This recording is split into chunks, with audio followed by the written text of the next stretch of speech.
When you dare to share, you break the silence. When you dare to share, you speak your truth. When you dare to share, you use the full strength of your voice.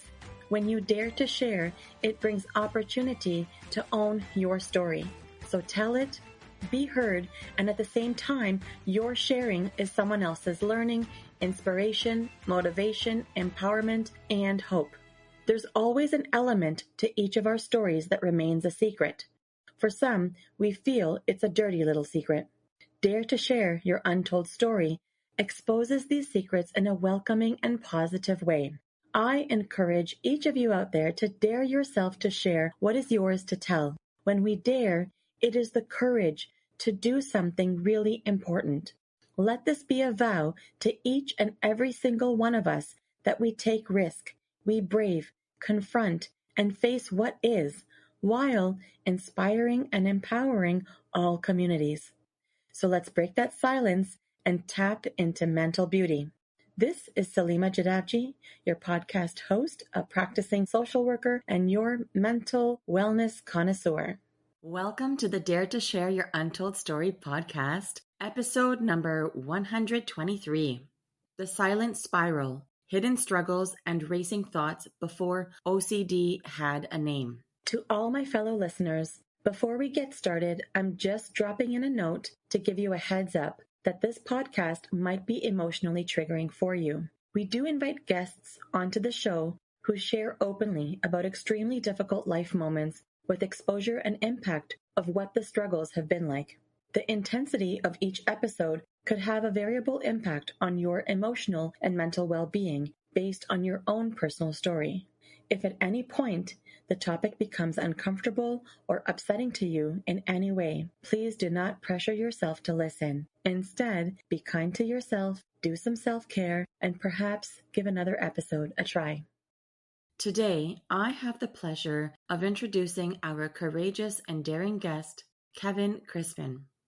Kevin, originally from Monticello, Illinois, is a passionate mental health advocate, podcaster, writer, and speaker, a lifelong performer with a gift for connecting through both humor and heart. Kevin brings his creativity and compassion into everything he does.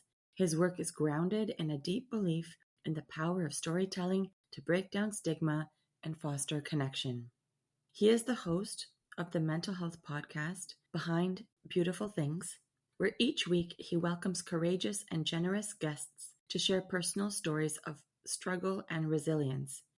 By creating space for these conversations, Kevin helps listeners and storytellers alike feel less alone while shining light on the universal truths behind experiences. He is also the author of All Conviction, a Substack publication that blends writing, reflection, and advocacy.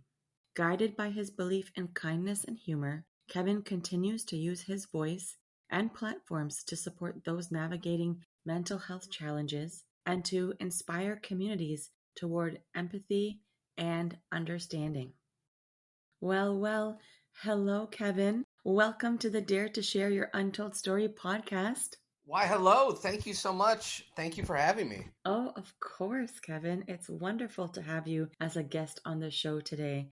Having you here is so meaningful. I'm very grateful for your willingness to be here, to tell your story, and you might resonate with this, but for me, I'm always truly humbled to encounter guests such as yourself who really just let me tap into their vulnerabilities and draw on their strengths and insight and inspiration, all of the things that get shared into the space.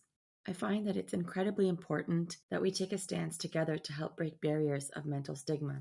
I think that's absolutely true. A friend of mine just actually, as we're recording, a friend of mine just posted a long thing on social media about how he's taken a step back from the work that he does. And he was brave and vulnerable enough to talk about how, this is about mental health and depression issues. And I immediately reached out to him to commend him for that, because not only is it hard enough to go through these mental health struggles, but it's doubly difficult to be able to be vulnerable and share Mhm. what's going on in a world where mental health is still stigmatized. Right. And it does, as we'll get into, even sharing that little bit helps people feel less alone, and maybe will help uh, somebody in your life think, oh, okay, if he can do it or she can do it, then I can go out and share my story as well.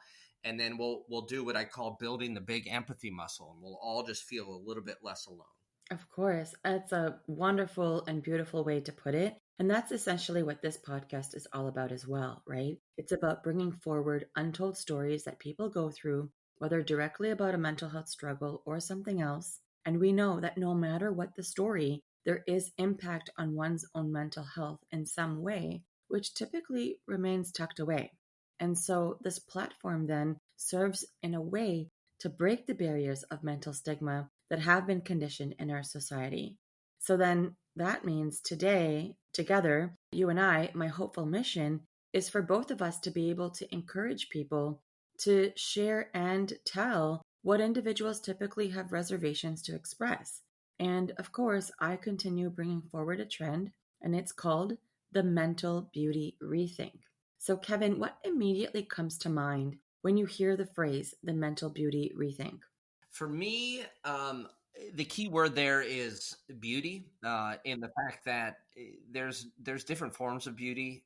In recent years, have been told is that often our limitations can also be our superpower. And what I mean by that, or how it's been explained to me, or at least how I understand it, is that the same things that cause me stress, anxiety, and stuff also lead to the things that make me successful in life.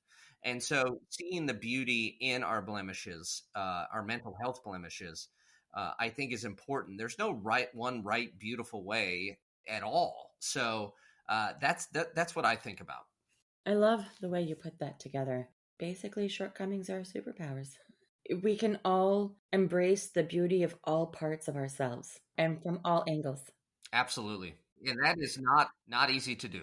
It's not easy to do, but I guess that was my goal and aim in hopes that if we continue to have conversations bringing in the mental beauty aspect in, the mental beauty rethink, and that's just what I felt it was, is that mental beauty is a way to rethink how we operate in our lives and how we accept ourselves and how we accept the people around us. And it allows us to not operate in silos of separating physical health from mental health and thinking that they're two separate things that need to be worked out separately. And so you're right, it's not an easy path, but I think it's an encouraging path. And the more that we engage in it, the better chance we have of getting to that more fulfilling place, something that's with an approach that's open and invitational. Couldn't agree more, for sure. I really enjoy hearing how you brought it together. You said it in such a beautiful way. And I love how so many times the interpretations that people share, they're so meaningful, they're so rich in the description. And sometimes at the crux of it, it's the same message. But I love hearing all the different ways that we can articulate it because that just further speaks to beauty and how beauty is going to look different to each person. Agreed. Amazing. Thank you so much for sharing that, Kevin. This is awesome. So, Kevin, are you ready to dive deep today as we proceed forward to uncover your untold story? I'm very ready. Let's do it. Very ready. I love it. Okay, well, let's go with our first question then, Kevin. Give us the newspaper headline of how you would title your untold story. How would it read? I think it would read like this. Mm-hmm. Kindness is the only thing that makes sense 100% of the time. Say it once more. Kindness is the only thing that makes sense 100% of the time. Okay. Kindness is the only thing that makes sense 100% of the time. Okay, so say a little bit more about what this title means to you. It's interesting. Tell me. Yeah, I think we all have, at one point or another in our lives, or every day, have wondered, oh my goodness, the existential dread. What makes sense in this world? I thought it was to make money, or I thought it was to volunteer all of my time, or I thought it was to meditate, so on and so forth. And all of those things have their noble purposes, maybe not the money part, in my opinion, but what they don't have is a shared universality. And as humans, I think, especially as anxious humans, we need, well, I'll say I often need something to be something like this way or that. That's not how the world works, obviously. But but I got to thinking, this has been years ago, that wow, there's not a situation I can think of where kindness would not be apropos. And these aren't just situations with myself and other people. There are also situations with myself. And as I'm sure some of your listeners, hopefully not a lot, but I'm sure some of them struggle with negative self talk. I've spent a lot of my life being very unkind to myself, and it is not, I'm not reaping any benefits from it. So it also makes sense in the sense like forgiving ourselves and allowing ourselves our foibles or our blemishes, as we talked about before. So I think that any human situation that you can find yourself in, you can always choose to be kind, and it's never going to not make sense. That's very beautiful. It's a very rich way of explaining how when you're kind to yourself, what I heard, there were so many messages I heard in what you just shared, but even with kindness, we can forgive ourselves. We can forgive others. We can have, when we're more kind, then there's more love and acceptance for things, right? So I guess, you make a great point. Like you can't go wrong. You can't go wrong when you're kind. Right, exactly. And when you're kind, you're authentic. I hope so. Yeah, I definitely hope so. Well, because then it wouldn't really be genuine kindness, right? Like, Well, that's a good point. That is a very good point. so yeah, I'm with you. I'm with you on it. I love how you were able to explain that. That's fantastic. So then, as we get further into our chat today, tell us what your untold story is all about. Give us that snapshot: the who, the what, the when, the where. Lay it down. Well, I guess the who is me, the what is my mind and my brain, the when is always, and the where is Earth, I suppose. Because I've been lucky enough to travel a lot, so I think this manifests wherever I go. And it started when I was young. I had these terrible racing thoughts where I would obsess over something. Now, I had no idea. When you say you were young, tell me, how old were you? When I first started noticing this, maybe age 4 or 5, Okay.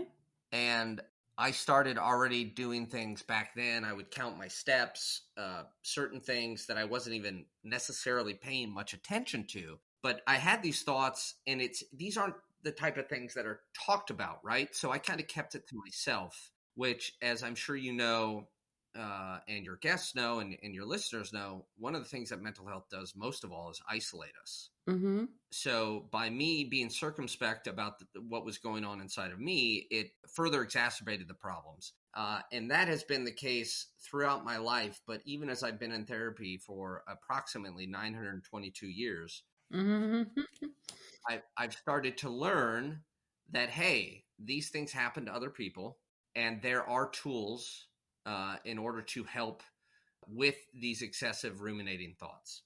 In this discovery of, I'm having these thoughts, these are not things people talk about. What was that process like for you? And I mean, at age 4 or 5, it's such an important developmental time of your life. How did things progress as you got older? Well, they progressed poorly. I just was pretty quiet. It also helped that my sister never shut up, but that's just her way. But I was I mean, I love my sister very much. I say that lovingly. Mm-hmm. I was very quiet, and I kind of just suffered in silence, as I think the saying goes. And a good example of this, I think, is when I was about 11. Okay. I think I saw a TV movie or something where somebody died in the electric chair. Okay. Oh my.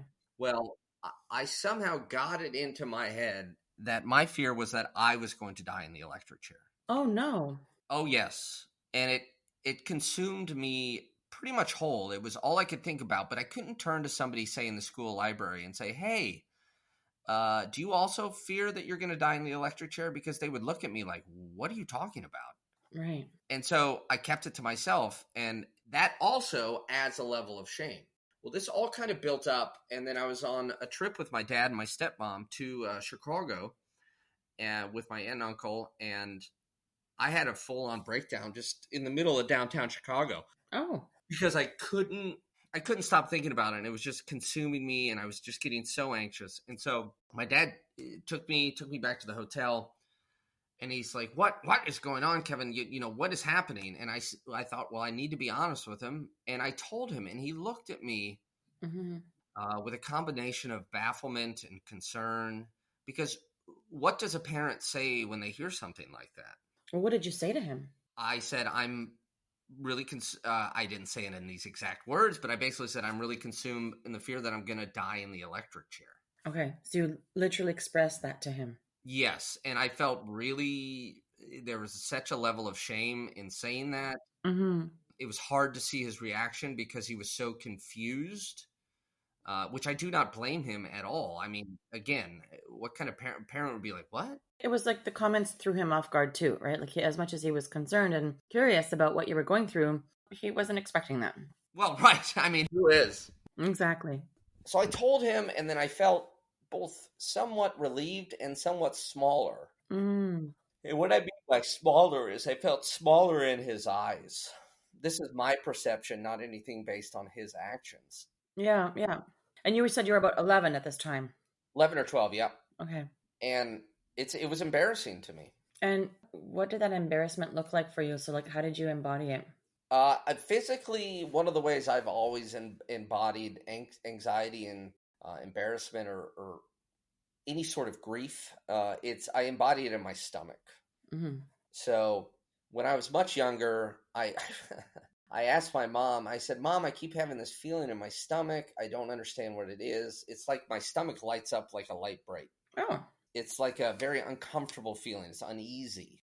I was too young to understand that this was what this was. And so I tried to talk to my mom about it, and she didn't really have an answer either. Not that I expected her to. Mm-hmm. But she helpfully told me, and perhaps in grasping for an answer, she said it would go away when I was 23. I was like, oh, okay. Well, I can last another 18 years with this. And then when I turn 23, it'll be gone. Well, of course it didn't go away. I'm now 43. I still feel it every day. I think I feel it in an emotional sense that emotions aren't reality, but I don't know how clear that's taught to people, Mm-hmm. or if it's made clear to people. Emotions are a reaction to reality. They're not reality. Mm-hmm. Especially when I was younger, and things like worrying about dying in the electric chair, my emotions just overwhelm me, and it's almost like I'm going, I don't want this pain, I don't want this pain, I don't want this pain, and it just comes out of me in a panic attack. Right. So the resistance of the emotions that you feel turn into panic, right? Yeah. Talk more about that. That sounds really interesting of your experience. There's a good old saying, you got to love the mental health sayings because they're both true and a bit glib. What we resist persists. Yeah. It's true. Oh, it is true. There's the whole thing about, like, if you have a thought and you stop to contest that thought, Mm-hmm. no, I'm not going to die in the electric chair. And here's why. What you're doing is allowing that thought to stick around. Yeah. And it's consuming. Yeah. And we have countless thoughts every second. Most of them we're not even really aware of. Mm-hmm. But most of them because we don't engage with them. We let them go through. But when you ruminate on something or obsess over something, what you're doing is you're engaging with an emotion, anxiety, fear, what have you, intellectually. Now, emotions and intellectual, reason, they don't talk to each other. Right. You don't speak the same language. So what you're doing is just further deepening that emotion where you think you're solving it, but you're just winding that emotion up. You're giving it more power. And it's really, really hard to know that because as somebody with a brain like mine, you think you can think your way out of everything. The joke I always say is, they tell me I can't think my way out of anything, but I'm going to keep trying. Right. Even though I don't want to, I just keep trying. So it's about understanding this is an emotion. These are my thoughts engaging with that emotion. They cannot or they can't really talk to each other. And by overthinking something, what you're doing is giving that emotion power when you want the opposite to happen. Mm-hmm. So that's intellectual explanation of, what happens to you when these thoughts are firing and when resistance is playing its role. But what did it actually feel like? Impending death. I mean, it just doesn't feel great. It feels overwhelming. It feels I sometimes, if when I used to have a lot of panic attacks, I start to stutter. I can't like really talk. Okay. I will pace, and I will pace very quickly. Yeah. Anything to physically focus on something else besides my thoughts. So do you try to do you try to keep your hands busy, or Sure. yeah, like do you notice like muscle tension, or like you end up getting headaches? Oh, everything is tense for sure. Up through my body. I don't normally notice a increased heart rate, although I'm sure that happens. I just don't notice it. Or like if your breathing changes, do you ever notice if that happens? That I notice for sure. And you also mentioned that that tummy feeling, right? Like the stomach feeling. That's the stomach feeling. So when I'm really anxious or dealing with strong negative emotions, I can't really eat. I'll throw up. Oh my goodness. Okay. I mean, not every time, but if I'm in a really bad spot emotionally, I will only eat when I feel like, okay, you got to eat something or you're going to pass out. Yeah, when it's like really you crossed the threshold. Right. And so, I came back to a job once when I was going through a particularly hard time, and somebody goes, "Oh man, you've lost a little weight. How did you do that?" And I just looked at her and I said, "Mind bending heartbreak." I mean, I just can't eat. Mm. So let me ask you something, Kevin. You know, when you're 11 or 12, you had that really intense experience you shared with your father. He had his own reactions with some bafflement and confusion and not knowing how to support you. So, was there a look that he gave you, or something he said or didn't say that kind of made that shame grow? Yeah, it was his genuine human reaction to seeing someone he loved struggling and then being told, "Hey, this is the problem," i.e., I'm afraid I'm going to die in the electric chair, and then watching his face both be baffled and in pain. Mm, So not only am I feeling strange and like, oh, see, I'm a weirdo and why would I even think of this? But also, I see the pain of somebody who loves me not being able to know what to say. It's not like I said, I'm afraid that I'm going to fail a math test or something like that. Something that I think is a bit more common. And then he would be able to perhaps engage with me on that. The electric chair thing, he's like, oh, well, what? So hmm strange, singular, out of place, and I felt bad that I was causing pain to my dad. So that's where the guilt was turning into shame. Like, I feel bad. I'm causing him like discomfort now. Like, I'm causing him trouble. Right, exactly. hmm I mean, all kids, nobody wants to make their parents upset either. So, and here you're like, oh, I shouldn't have shared that. You know, I wasn't trying to make him upset. And I just wanted him to know what I was, he asked me. So I was trying to tell him because I don't get it. And this happened in public. So, right? Because you said that it was something that was stuff that happened in public in Chicago. Right, absolutely. It did. It was in the middle of a busy street. It wasn't great. Now I didn't declare what I was worried about until we were back. Yeah, until you were back home. Yeah, but you did have a moment in public. And I can only imagine as a child, you have all those things ruffling through your mind at the same time, right? Yes, ma'am. Yes, And so, how old were you when you got your actual diagnosis? I was 29. So, up until 29, how did you work through this process? Like, after your father, I go back to your father because he was baffled and he was in pain. After that moment of him having his reactions and maybe having an opportunity to digest and settle with it, did anything at some point did you end up starting to feel supported, or did anyone take an active approach to help guide you? I never did not feel supported. I always felt supported. I think it was just that sometimes my parents didn't know how to support me because some of these things were so out of left field. Mm-hmm. One thing that I learned very early on, and this is not just about me, this is about the dynamics in my family, Mm-hmm. is that humor is a great salve. It's a great equalizer. I started poking fun at my shortcomings pretty early in life, at least early teenage years. It's a defense mechanism, sure, but it also keeps me It doesn't. It helps me not take myself too seriously. It helps me. It helps rob the power of this pain and these emotions. It helps put it in perspective. As we said earlier, with the headline about kindness being the only thing that makes sense 100% of the time, I think humor is right behind that at like 98% of the time. Okay. In my opinion, there are times, obviously, where humor maybe isn't the best choice, but I think those are few and far between. I think humor is almost always an appropriate response to the world. Okay.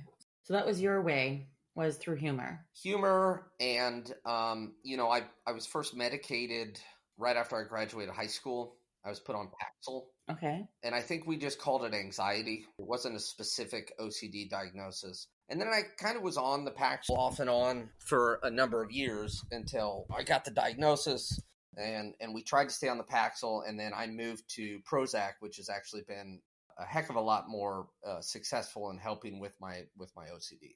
Okay. You definitely went through a journey of your own, and you certainly were finding your way in how to do that, whether it meant embodying kindness, using humor in whatever capacity that felt appropriate for you, trying to even let your supports know how to support you when you knew what you needed. Because it's not always like we know either as the person's going through it, right? Exactly. Right. As the individual going through it, we don't always know what we need or how to articulate what we need, but we know we need something. And of course, as you mentioned, we can have really great supports, but if they don't know how to support us, there could be a gap there as well. So it's easy to feel vulnerable, misunderstood, not heard sometimes. Did that ever happen for you? Oh, you betcha. All the time. Mm-hmm. I grew up in a religious family. It was not like creepy religious or overly religious. It was just a Christian household. Yeah. I myself am now an atheist, but that's a whole other story. Right. When I was a kid, I do remember a specific call to my dad because I didn't, my parents were divorced, right? So I called him and I was like, Dad, I keep getting this feeling. I can't get the feeling to stop. And how old would you have been around that time? 14-ish. Okay, so you're in your teen years. Yeah. He finally came up with, you just need to pray about it. I said, okay, I'll try to pray about it. I mean, and again, this is what works for him in times of stress. At the time, I was not somewhat, I was a believer. And so I tried to pray about it, but it didn't do a lot for me. Wasn't always hitting the spot. Like, I mean, maybe you might have felt some help, but it sounds like you weren't getting the solace you needed. Right. JC wasn't being like, hey, all's well, and touching my head and healing me. None of that was happening. I still was having those feelings, and I still did not know how to healthily react or have the tools to recognize what those feelings were and to work to de-escalate those feelings and to be as calm as I can be while feeling those intense emotions. Okay, that makes sense. I get that. So when your dad said just pray, he genuinely thought he was saying something that was helpful, right? But feeling misunderstood or feeling like that's not really hitting the spot, did that deter you from going back to express more or ask for help, or did you feel like you just kept trying, knowing that it might be limited what he says? What was your experience?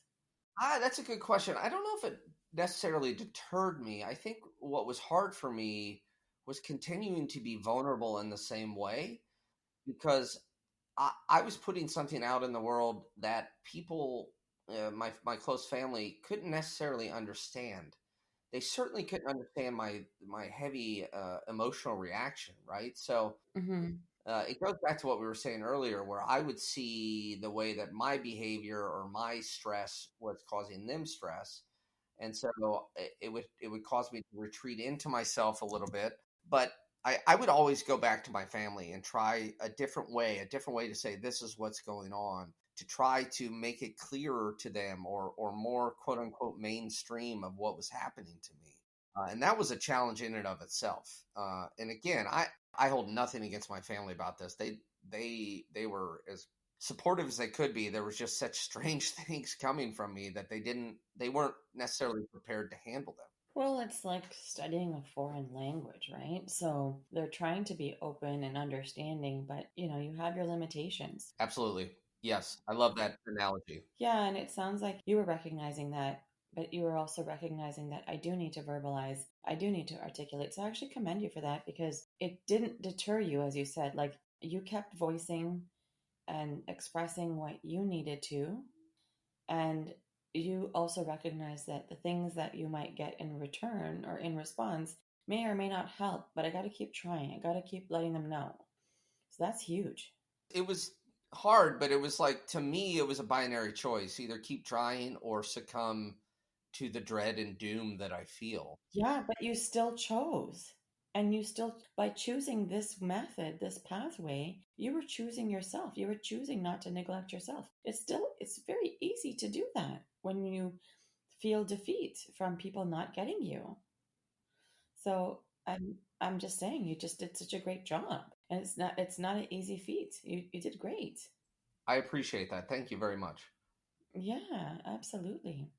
In this, because I mean, we've talked about some particular points to highlight OCD manifested, obsessive compulsive disorder, for people who need to know what OCD is, but how it manifested from your childhood to your adulthood with some very prominent examples of things you experienced. Is there anything that you haven't shared that you saw as an obstacle or something that became a point of contention that was making it difficult for you in your process? Or do you feel like you've highlighted the main areas? I think I've highlighted the general tenor of it. I will say this, and maybe this doesn't fully answer your question. Mm-hmm. I believe there are two definitions of OCD in this world. Okay, there's what I call pop culture OCD. Okay, so let's just say you and I worked in an office together, Mm-hmm. and you walked over to my desk Mm-hmm. and you grabbed a folder out of a stack of folders, and I said, "Oh, don't touch that. I'm really OCD about my folders." Okay, that's what I call pop culture OCD. Yeah. I'm OCD about life. And what I think people who use the pop culture view of it or definition of it, they're taking the quote unquote sexy part of OCD, which are the compulsions, and putting them to the forefront. When the real suffering from OCD, at least in my experience and my understanding of it, is the thoughts and the racing thoughts and the rumination and the emotion. And then the compulsions are done in order to help relieve you of those racing thoughts. So Yeah. I wrote a long essay about it actually on my Substack, trying to explain, like, this is what it was like for me. This is what it continues to be like for me. Here's some examples of when I was a kid, and I would have fears that I was going to hurt someone. I didn't want to hurt somebody. I wanted nothing but the opposite. Mm-hmm. Mm-hmm. But I was so afraid that I was going to. And I tried to explain that, as I talk about in the essay, to my mom, and she again was kind of baffled. She's like, "Well, do you want to hurt somebody?" I said, "Well, no, I don't at all." She goes, "Well, I don't understand why you worry about it, because it to me, I couldn't have articulated this at the time, was the worst case scenario. It was the thing that I didn't want, and so therefore I built a world in my brain that led me to that drastic conclusion." Right. I totally appreciate that. And as you call it, the pop culture definition of OCD being those sexy compulsions, if you say, I think of that very much as like the theatrics, right? Like, sure, people could be OCD about, like, and it could be a genuine diagnosis of where they need their order and they need certain things to be clean and tidy. And I would say that there's still truth in that, but it's the way it's used, the terms are used loosely, Yeah. and how social media takes hold of it sometimes and forgets to put the other parts in. And what you're saying is the way I live it, the way my life is sort of operates with OCD is not just the pop culture way. It's not just that way. There's so much more to it. There's so much more complexity, and it has its comprehensive way of showing up. So, Kevin, tell me, when people come to see me in the therapy space, individuals, they typically are in one of three places, typically. So some people are getting started where they're like, I've not done therapy before. I know it's good for me. I want to embark down this path. I want to start unfolding my life and unpacking and talking about it. Some people are in the middle, meaning maybe they're in the middle of dealing with an issue or a situation that's in them that they're in the middle of, and they know that they need supports beyond just the situation. But okay, here I am, this prompted me to start coming to see you. I'm in the middle of something. And some people are looking back, like they come and say, hey, I want to come and talk about these things. I want to reflect and draw from this, and maybe close some gaps and get some new insights and perspectives. I want to move forward, have some personal growth in my life so I can paint a path forward in my future, right? So for yourself, what part of the journey would you say that you're in with the story that you've told today? Would you say that you're just getting started, in the middle, or looking back? Certainly not just getting started. This has consumed a lot of my life, and therefore a lot of my thinking, and therefore a lot of my focus. I would say I'm still in the middle because I'm still alive. I think it's continuous. I look back on certain things that I've learned, but with a brain like mine, with a anxious mind, the minute it's kind of like whack-a-mole, the minute you figure one part out, anxiety is like I call anxiety the cancer of belief, because anxiety, you believe one thing, and you know how cancer metastasizes, it just goes poof. Well, it's the same thing with anxiety. You worry about something, and then all of a sudden it's this whole world, and you're like, what just happened? Right. And so I'm definitely in the middle of that, but it's also going back to anxiety. It's also like a virus. Viruses mutate when they understand their host so that they can stay alive. Mm-hmm. As an anxious person, we perhaps master something about how maybe we talk to ourselves differently, or we have the tools from therapy or other mental health work that we've done. Often anxiety or the OCD that I have, it mutates and it forms in a different way to like get around that. It's hard to explain, but it just seems to always almost be one step ahead, which is pretty annoying. Yeah, it certainly would be. But I think you've articulated really well. So, what you're saying is you're in the middle of it. How do you think you're going to feel if you're ever looking back? How would you know you're looking back? What would be different for you? Well, I should say I feel like I'm looking back on certain things, being able to behave in a different way, being able to tolerate emotions in a different way. I think in looking back, there's a lot of obviously reflection, but a lot of there's pride in the sense that hey, I've worked hard and I've done the work, and as anybody who's in therapy or does mental health work knows, it's not easy. It's very hard. Mm-hmm. Yeah, for sure. So I think in looking back at the things that I have been able to overcome, I feel a pride about it, and I feel I'm more myself because I've accepted myself, but I've also learned how to be. I've learned how to function in a different way that is less destructive to myself and my inner being. No, that makes sense. I appreciate that.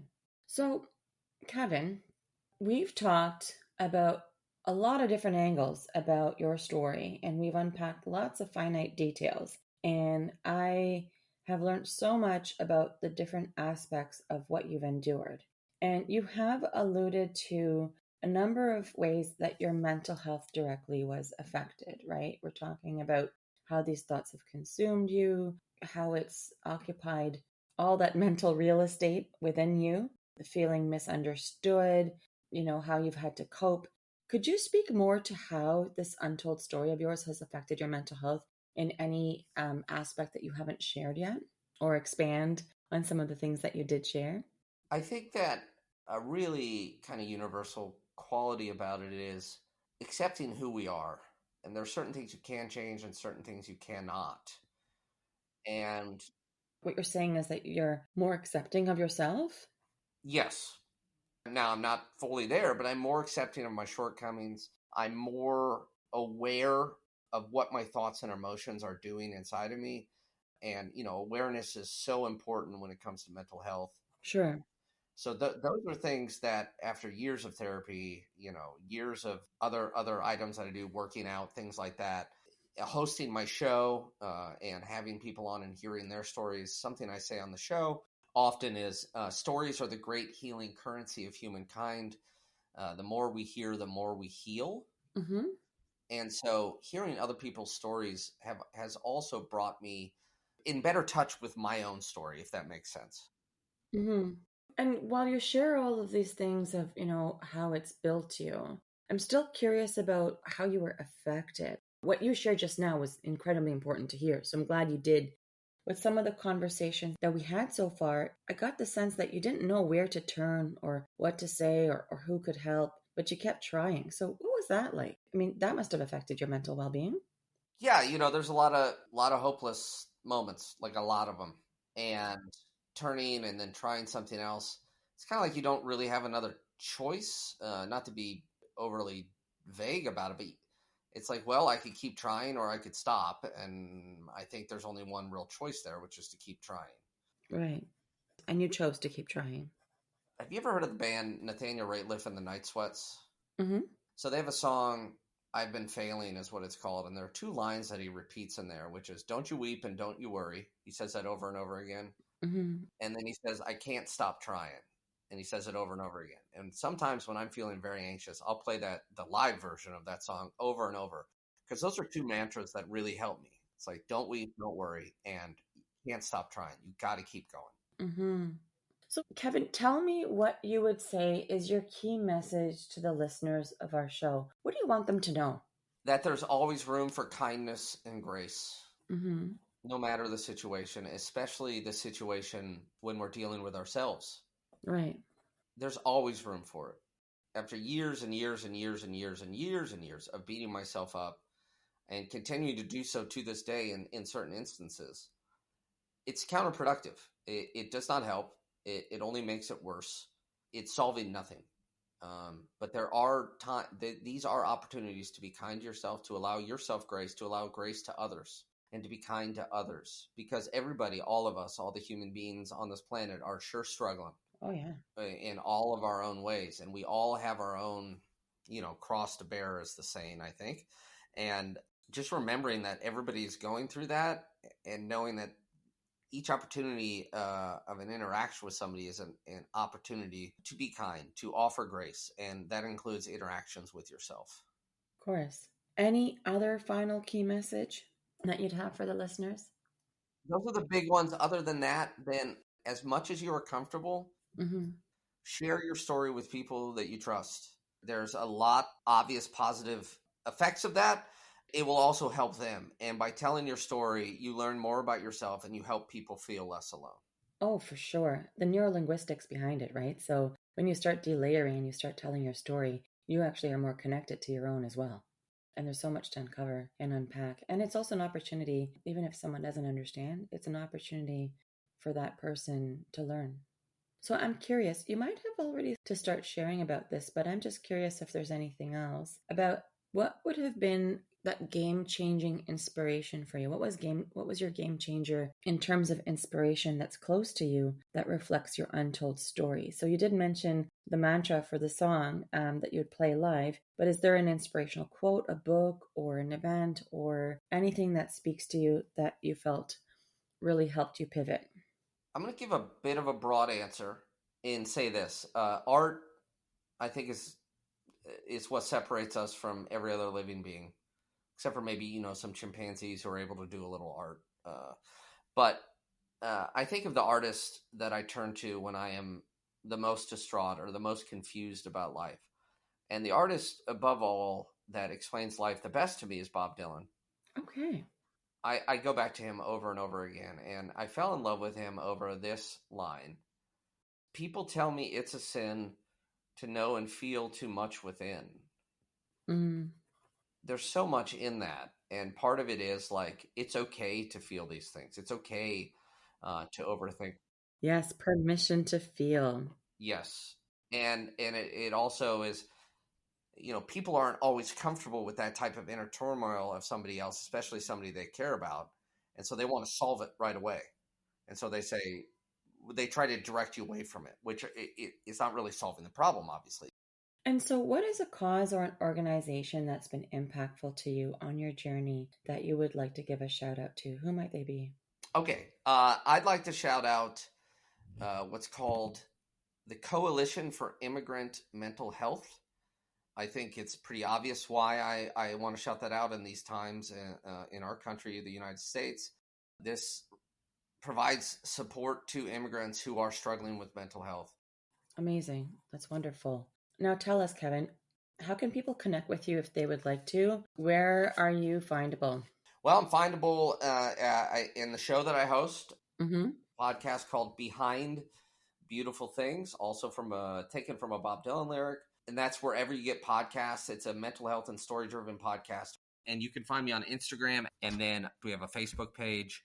Amazing. Well, we've actually grabbed all of your handles and info, and so they are on your show notes page now. So if people type in Kevin Crispin, episode 123, they should be able to find you and click on the ways to connect with you. So that's great. Thank you.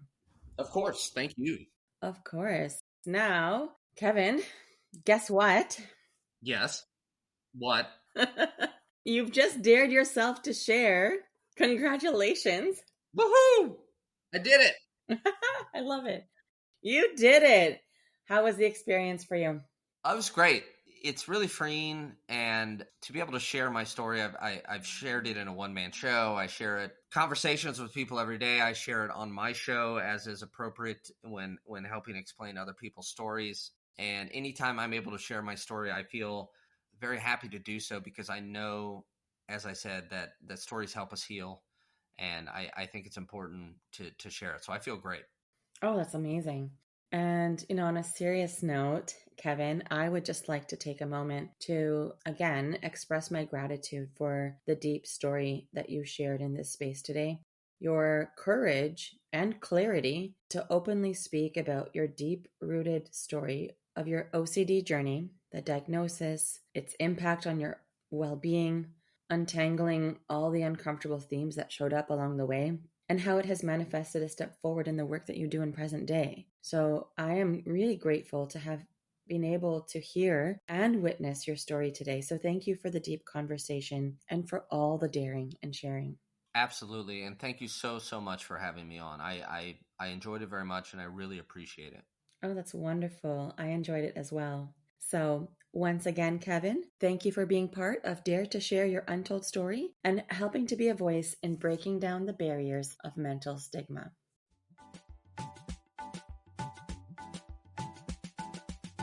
To all of our listeners, if you like what you've been hearing on this podcast and you want to be part of breaking down barriers of mental stigma, I invite you to go wherever you are listening to the episode and hit subscribe. Leave us a comment or a review of the episode and maybe how you relate to it.